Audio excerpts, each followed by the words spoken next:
your group of friends had heard about Randonautica, the app that supposedly generates random coordinates for users to explore and potentially discover something new and exciting. You were skeptical but intrigued and decided to give it a try one weekend night. The app generated a set of coordinates in a nearby forest. As you and your friends made your way through the dense woods, you noticed that the app seemed to be leading you deeper and deeper into the forest. You began to feel uneasy, but didn't want to be the one to suggest turning back. As you approached the final set of coordinates, you noticed a strange structure in the distance. As you got closer, you realized it was an abandoned cabin, overgrown with vines and weeds. The app had led you right to it. You cautiously approached the cabin, noticing the eerie silence in the forest around you. As you entered the cabin, you felt a sense of dread wash over you. The air was thick, with the smell of decay, and the walls were covered in strange symbols. Suddenly, you heard a noise coming from the room upstairs. You and your friends hesitated, but decided to investigate. As you climbed the stairs, the noise grew louder and more frantic. You entered the room to find a dark figure, hunched over and muttering to itself. It turned to face you, revealing a grotesque and inhumane face. You and your friends screamed, tried to run, but the figure was too fast. As it grabbed hold of you, you realized that Randonautica had led you to a place of unspeakable horror. As the group walked down the dimly lit street, their excitement grew. They had set their intention on finding something creepy and unsettling, and the app had led them to this abandoned building. The group hesitantly made their way inside, the floorboards creaking under their feet. As they explored the empty rooms, they couldn't shake the feeling that they were being watched. Suddenly, a blood-curdling scream echoed through the halls. The group frantically searched for the source, but found nothing.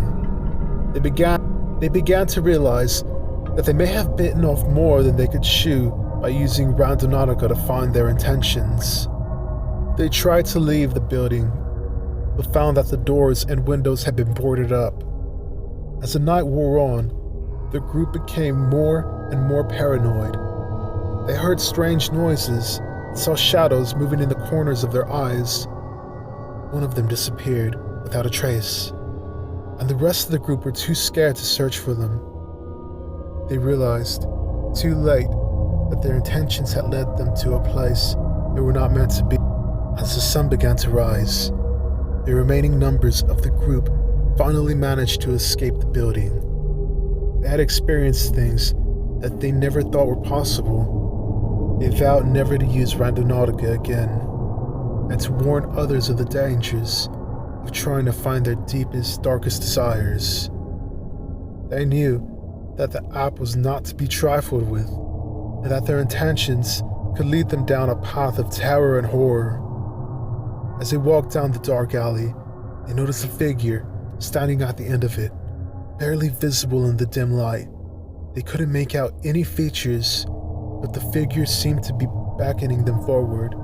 At first, they were hesitant, but as they got closer, they realized that it was a person wearing a strange hooded cloak that obscured their face. The figure handed them a piece of paper which contained the coordinates for their next destination. As they entered the coordinates into the Randonautica app, they were taken to an abandoned warehouse on the outskirts of town. They cautiously entered the building, not sure what to expect. As they wandered through the dark, dusty space, they heard strange noises coming from behind one of the doors. The door was slightly ajar, and they could see a faint light coming from inside.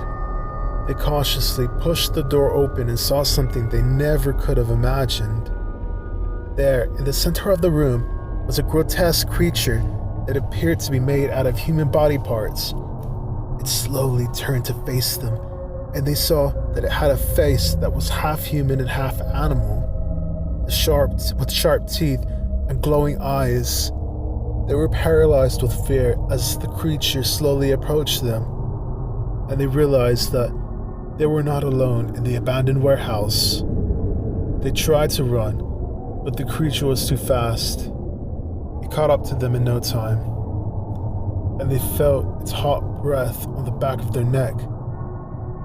They thought it was the end, but suddenly, the creature disappeared. They were left standing in the dark, empty warehouse, wondering if it had all been a hallucination or if they had truly encountered a monster from another dimension. As they exited the warehouse, they heard the sound of footsteps behind them. They turned around to see the hooded figure from earlier, who simply said, "You've been chosen." And then it disappeared into the night, leaving them to wonder what other horrors awaited them on their next Randonautica adventure. The end.